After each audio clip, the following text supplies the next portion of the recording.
Welcome to Happy Howlin'. Today we look at the litter of Oakley and Delilah. Rule number one is we want to be prepared for those puppies coming into the world. So we always have Oral-Cal and Nutri-Cal. We have the iodine sticks. These have iodine already on them. For Huskies, I like to wrap their tails. So I get some horse wrap. And then as well as some bleed stop. You never know when you're going to need that. Some floss, make sure it's not scented or flavored. A thermometer to check mommy's temperature. Now these are the scissors and the hemostat that I already sterilized the day before, as well as the suction bulbs. Got a couple of them. And then some things that we like to have is also some KY jelly for checking the temperature. But let's take a look at how to wrap Delilah's tail here. So the way I like to do it is, number one, I like to make sure that she's in active labor. You see she's panting here, as well as she's going to have some contractions. So I like to wrap her tail at this point because the last thing on her mind is wanting to remove this wrapping from her tail. So this is just moments before she's going to start delivering. And what I'll do is I'll just wrap it just like you would take like electrical tape and you'd wrap up a wire. I wrap the bottom portion, and mind you, this isn't tight. I'm not doing this tight at all. I'm just strictly wanting to keep the mess away from her tail because you really don't want to wash mom anytime soon because you want to keep that scent for the babies. And then what I'll do is I'll take another little piece and I'll wrap closer up to where the main mess is going to be, by where like the babies are coming out. You're going to want to try to save as much time as you possibly can, and this is how you're going to do it. You just wrap up the tail. It takes literally 30 seconds to wrap up her tail, and then you don't got to worry about that. And I just leave that on while she's in labor. The minute she's done laboring, I will remove this.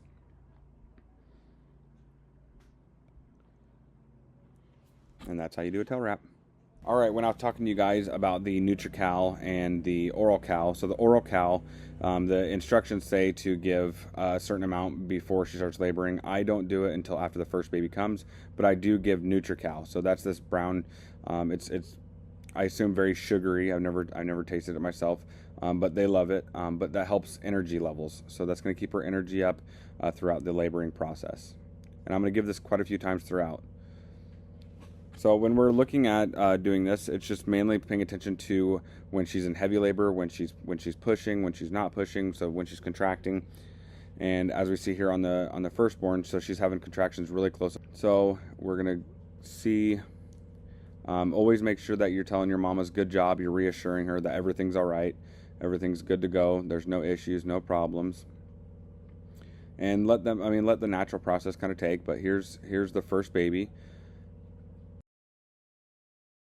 And as you can see, so you never want to pull that baby out. You want her to contract and push that baby out. You never want to pull that baby out. That can hurt the mom and the baby. So you don't want to do that. And if you just watch right here, just keep reassuring the mama. Just everything's good, everything's relaxed. I'll push her head away here a little bit just so she can get another contraction. Not worry about it so much. She just broke the sac right there with her teeth. So make sure you always stay calm in this situation. There's no reason to panic or anything like that.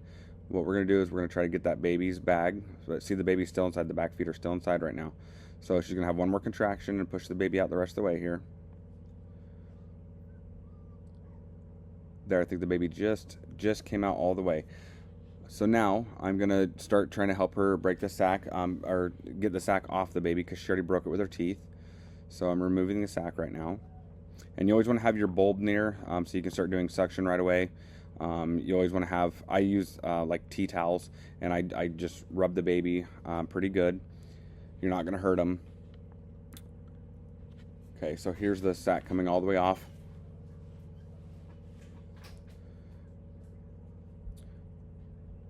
So mama's going to eat this. She's also going to eat the placenta. I try to let mommy cut the umbilical cords, so I'll hold it for her, and I'll let her chew it off where I kind of want it. If she cuts it, or if she eats it too long, I'm going to tell her to lay back down right here. You don't want them getting up right now. But I will kind of let the mama right there. She's going to start trying to snip the umbilical cord. So I'll kind of pinch it off where I want her to chew it off. If she cuts it a little bit too long, that's no big deal. We'll handle it here in a little bit. And we'll remove the rest with the scissors. So just waiting for her to, I think she, yep, she did get that umbilical cord. She's going to do it right here. I'm holding the umbilical cord where I want her to get it. This is the first baby, very first litter that Delilah's ever had. She's 2 years old, so this is her first litter.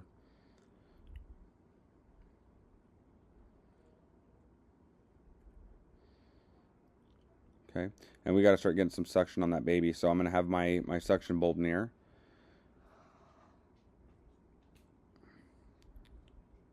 And like I said, this is baby number 1, so she's still kind of going through, doesn't really know exactly how to do it. And you'll see as she progresses, she gets really, really good. She's a very good mother. So I'm having her chew the umbilical cord right here. There we go. That released baby for me.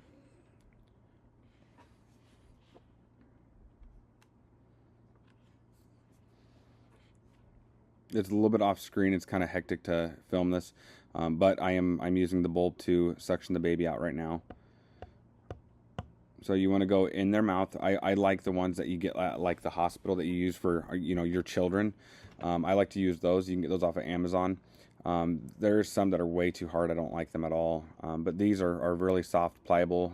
You put it in the back of the baby's mouth and you try to remove all that fluid. You can also remove the amniotic fluid from their noses with these. So I'm going to pick this baby up here and start rubbing it and trying to get it to start crying. The minute I start to get it crying and I don't hear that it's raspy anymore or feel raspiness in its chest, then I will get it put onto mom. So we'll start getting this puppy latched to the mommy because that's going to release natural pitocin in the mom, telling her that give her more contractions, push out the placenta, because she hasn't had the placenta of this puppy yet.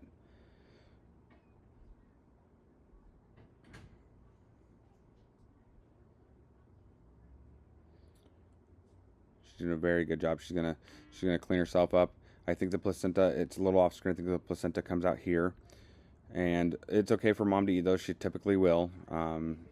It's a ton of nutrients for them, and as well as I'll give that NutriCal, and then directly after this. So here in just a second, I'll give her some Oral Cal, which is that. Yep, she's eating the placenta right now. So there's the placenta of the baby. And she'll clean herself up. That baby's still nursing. But you want to make sure, I always make sure I get some cries out of the baby. I hear the noises. I hear the baby. It's not raspy. And then she'll start to clean it up. She did a really good job on this one's umbilical cord. I didn't have to tie it off at all. All right, so she's on to her second one. And she's doing a big push right here. It's about to come out. And here it comes. Perfect. So the hind legs are still in, so trying to get those out. So just being patient. Don't pull, don't yank on it at all. Just be very patient and let mom kind of do her thing. She's gonna have some more contractions and she'll push that out a little bit more. When she does, then I will kind of pinch where I want to move that little puppy out of the way, off to the side there. There's a heating pad where I put that puppy, so the heating pad is on the right hand side. Getting a warm towel delivered to me, and going to start. She just broke the sac there, so I'm going to start trying to remove the sac around it, and then start doing some suction, and start clearing that puppy's lungs and mouth and face. Here's my bulb. Start doing that, while she's still trying to push out the umbilical a little bit more, so that way I can barely get onto it. So still just being patient.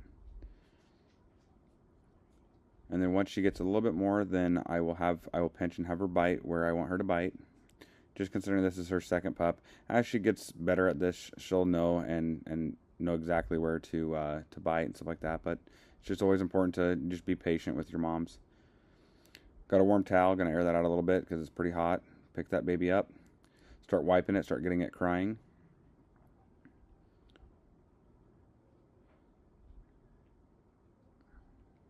Move that puppy out of the way of her legs here. All right, and I'm trying to tell her where to bite here. That's a warm towel for that baby. There, she's biting it right now. Okay, so she bit this one a little bit long, so it looks like worse than what it is. There's a little bit of blood, but nothing nothing too serious. I'm actually going to have a hand this off to the wife. She's going to tie it off, and then we're going to trim that a little bit. Trying to get some fluid out of its lungs, doing some movements here, kind of rubbing it.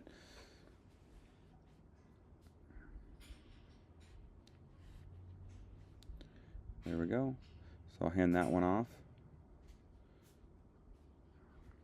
She's going to clean herself, try to get the placenta out, and so here as you can see, so that, see how long that umbilical cord is. So I'll pinch it off right here, and I'll have her cut it, and then we'll just tie some of that dental floss right around the umbilical, and then that one's perfect, set to go. So I'm gonna get a new blanket here.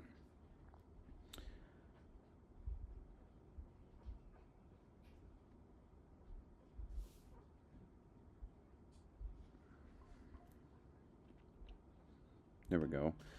And you know, one thing that I like to point out that's pretty important is, like if you look around her whelping pen, which I built, there's what you call pig rails where that far puppy's underneath. So in the event that mom was to back all the way up, that would still leave breathing room for that puppy not to get suffocated by mom leaning against the edge of the pen. So that's why you put those. And you know, altogether, I think the whelping box maybe costed right around $120 to make, but that's with all material, all wood, and the inside is a shower board material that can be disinfected, washed off, and ready for the next litter. Also underneath her is we use Lubani, so what's underneath of her is soak proof, so no liquid that is on top will go through the bottom, so it'll keep that heating pad and the bed that we have underneath completely dry. And then you know, keep probably 2 or 3 of those, and that way you can replace those as you're going. As soon as she's all done delivering, then we'll replace that one with a fresh clean bed. And it doesn't help that it's shedding season on top of she's laboring and shaking, and so constantly you're trying to remove that fluff out of there from Miss Delilah. Things got a little hectic, so here is a final look at, we had 4 puppies. We had 3 males. 2 of the males are brown, 1 is black, and then we had 1 female, black and white. So they're all nursing, and there's mama relaxing. She had a long day, tired, and that's exactly how we delivered our puppies. So stay tuned. We're going to keep updates on Delilah and updates on the puppies. And if you have any questions, you can always visit my website, which is in the link below.